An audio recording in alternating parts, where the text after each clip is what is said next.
এটা কোথায়? এটা পরচুন মার্কেট না, এটা হলো বাসায়।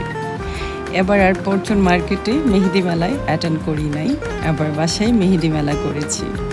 হ্যালো এভরিওয়ান, আসসালামু আলাইকুম। আমি এসেছি চাঁদরাতে ছোট্ট একটা মেহেদি ব্লগ নিয়ে।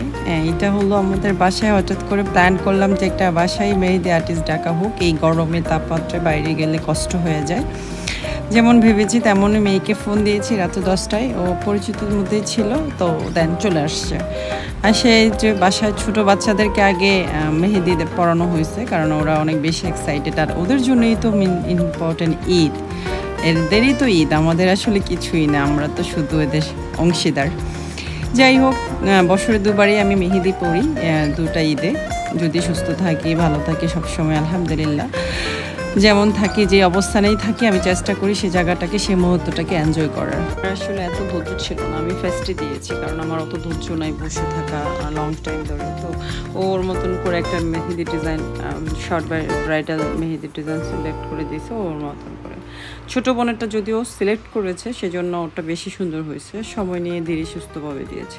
দেন বাসার ড্রেসে আসলে ছবি ভালো আসে না দেখে আমি চেঞ্জ করে ছবি তুলেছিলাম।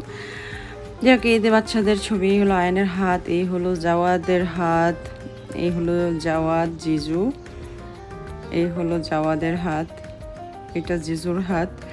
আমি পরিচয় করে দিচ্ছি, সীমার হাত, এই হলো আয়ান, এই হলাম আমি ইভা ইসলাম, এই হলো আমার মেহেদিটা সত্যি ভালো আসে না তেমন একটা। যাই হোক, এই হলো আয়ান শরীফের হাত। তো সব কিছু মিলিয়ে আসলে যেমন হয় আর কি, আমি এইভাবে বলতে গেলে আসলে ভিডিও বয়স শেষ হয়ে যাবে।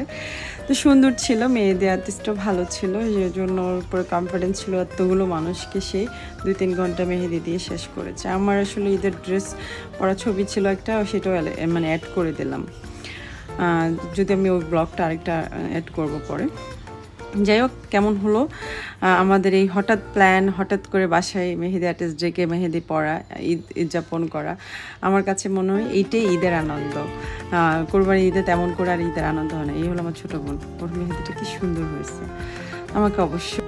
যাই হোক, তারপরে আমাদের বাসায় 2টা মেয়ে ছিল, ফাইমা আর তানজিলা, ওরা পড়েছে। যাক, এই ছিল আমার মেহেদি ব্লগ। কেমন লেগেছে চাঁদরাত্রি ব্লগ অবশ্যই কমেন্ট করে জানাবেন। গাইস, সবার ঈদ ভালো হোক, সুন্দর হোক, ঈদ মুবারক, আল্লাহ হাফেজ, আসসালামু আলাইকুম।